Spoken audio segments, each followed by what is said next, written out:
Today in crypto, updates to the stock and flow model show that Bitcoin could be preparing for an amazing 4,000% run, pushing the price up to almost $300,000. Wowzers. And the Bitcoin halving, it is the match lighting the fuse for that crazy run. Another country falls victim to the fiat scam as life savings disappear overnight and pieces of paper with numbers written on them lose half of their value. And unbelievable theft happening over in the US by banks just helping themselves to the stimulus honeypot. The Crypto Lark. This is where you subscribe for all of the hottest and all of the latest happening out there in the wild, wild land of crypto. And of course, for anyone who is new to crypto, I have a beginner's course just for you. It explains all of the basics that you need to know to get started and to be able to invest in Bitcoin with confidence. There's a link down below in the description where you can learn more. So let's go ahead and dive into the charts to get started with today. Firstly, I would like to point out that Bitcoin is up over 100% since the crash in March. It's wild. And it is up around 10% so far this year. Bitcoin, man. Bitcoin. Anyway, Bitcoin is still stuck in a limbo zone right now around $7,800. We are now on our fourth attempt to break and hold above $7,800. And in spite of all of the bullish momentum that we have been seeing recently, there's a lot of reasons to be bullish about Bitcoin right now. The volume has actually been on a bit of a downtrend, although volume does remain higher than it was before the crash. So that's definitely a positive sign overall. Still, though, I would like to see some really strong volume backing up these moves higher for the price. Beyond $7,800, the real line to break is the 200-day moving average, currently sitting around $7,950. But really, $8,000, that is the target. Let's get closed above $8,000. But of course, we do run the risk of a short-term correction if these tests to break 7,800 do fail, possibly bringing the bearish divergence that we currently see playing out on the RSI actually to the forefront, dropping us down a few $100s. There's a decent area of support around $7,400 if that does happen. But even if there is a short bump, the wide picture remains very bullish for Bitcoin. Plan B, the guy behind the stock to flow model, he has just released an update to that model, which is showing that Bitcoin is getting ready for something very, very big.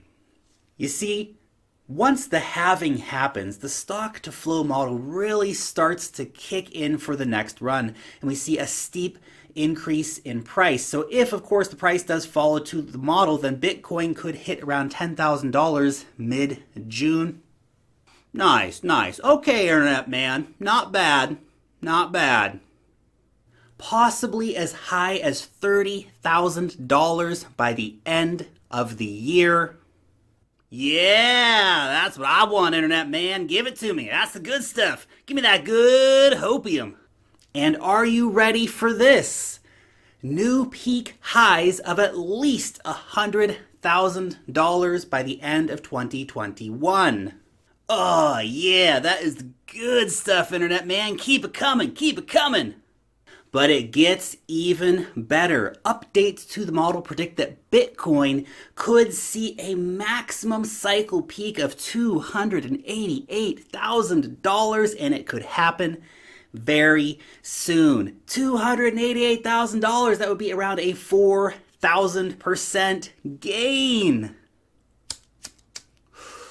Whoa! Now, if that sounds like some crazy woo-woo hopium number, let me just remind you that last halving, Bitcoin rallied by 3,200% from the time of the halving to the peak. So yeah, 4,000%, that is actually possible, and that could carry us up to nearly 300,000 US dollars. Wowzers. Remember, Bitcoin's either going to millions or it is going to zero. Personally, I'm not in the zero camp. I'm in the millions camp. The Bitcoin halving is only 13 days away. Stack, sats, and chill, my friends. The next few years is going to be a wild, wild ride. There is a very strong likelihood that this halving, like halvings before, will indeed trigger a massive cryptocurrency super bull run, which will rocket Bitcoin along with a lot of other cryptocurrencies like Ethereum and Cardano to new all-time highs. Many, many more millionaires will be made during this time. You can be one of them if, of course, you are positioning yourselves right, slowly accumulating those cryptocurrencies for those long-term gains. And yes, there will be more dollar gains happening in the altcoin market when things really get heating up because, well, Bitcoin doing a 40x, it's pretty good. It's pretty good. There will be multiple altcoins doing 100x plus moves, so something to keep in mind. Bitcoin definitely the safer play. That's why half my portfolio is still in altcoins, but the other half is in Bitcoin. It is the rock of my portfolio. The rest of it is kind of for the growth, and gains, the altcoin stuff. Anyway, I've been meaning to make a portfolio video for you guys for ages. It's still on the list of things to do. I will get to it one of these days soon. Anyway, it does seem that the message is getting out about Bitcoin because more and more people are apparently buying it, as is evidenced by this great new milestone. The number of network addresses holding at least 0.1 Bitcoin has just crossed over 3 million.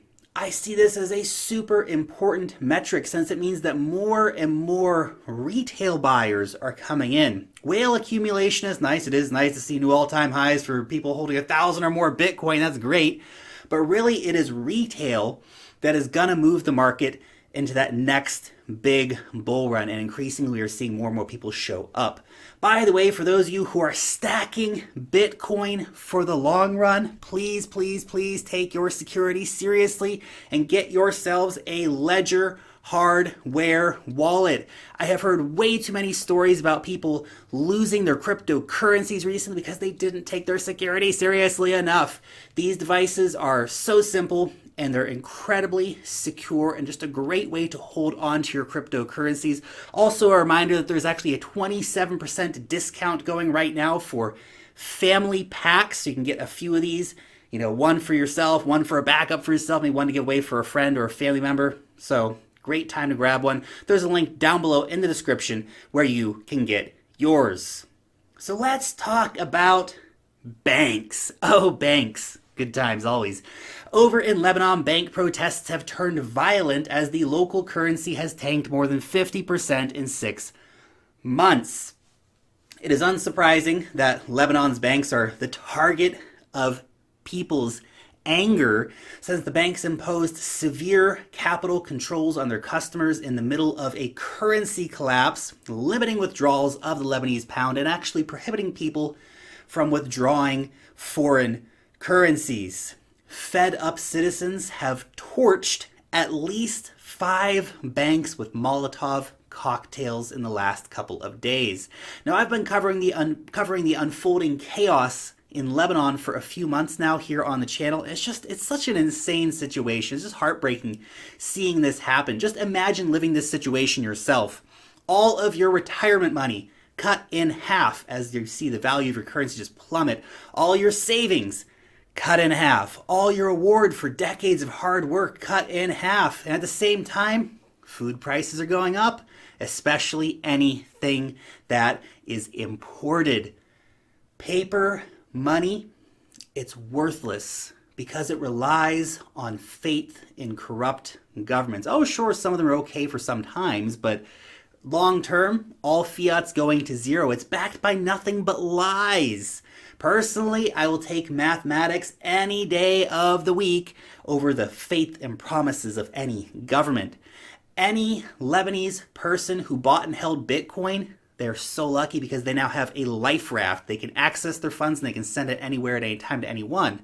Those who did not, they're the ones burning down the banks that are now stuffed full of worthless pieces of paper. And the final story for you today, American banks. They always take the cake, don't they? They're handling the government's $349 billion loan program for small businesses. And in doing so, this was just for the first tranche, by the way, and in doing so, they made more than $10 billion in fees, even as thousands of small businesses were shut out of the program. Just think about how many businesses could $10 billion have helped. And to make matters worse, to really a disgusting degree, such a large percentage of that loan money, it did not go to your mom and pop cafes. It didn't go to your local barbershop or your local mechanic. Oh no, it went to hedge funds. Are you fucking kidding me, man? Hedge funds, come on. That's just, they're so brazen. It's insane. And yeah, a lot of other big businesses too, besides hedge funds. You had like Shake Shack and all these others out there with their hands out, taking that money that was intended for small businesses. Here's an example of how all this played out. Ruth's Chris Steakhouse received a loan of $10 million with JP Morgan acting as the lender. JP Morgan took a $100,000 one-time fee to process this transaction, for which it assumed no risk and could pass through with much fewer requirements than would normally be needed for a regular loan. All of the incentives for the big banks were to hand big loans to big businesses to get their slice of the pie easier. Actually helping small businesses, that would be too much hard work. I mean, it's not like the taxpayers have bailed the banks out before and could use a little bit of goodwill from them. No, there's no goodwill from the banks. This is an absolutely broken system. This story is also just really the icing on top of the cake of a story we actually saw from last week that came out about banks taking stimulus checks to pay for things like account overdrafts and other outstanding payments to the bank, because really, what better way to help people already overdrawn and in desperate situations in the middle of a economic crisis who are struggling to put food on the table to feed their kids than to take their aid money? Banks are gross, man. Seriously. Stories like these, they're not surprising. We've been covering these stories for a long time, but they still make me sick. Banks are just, wah. But banks have long overstayed their welcome in our society. I really believe this. It is time that we move to a world without these greedy middlemen.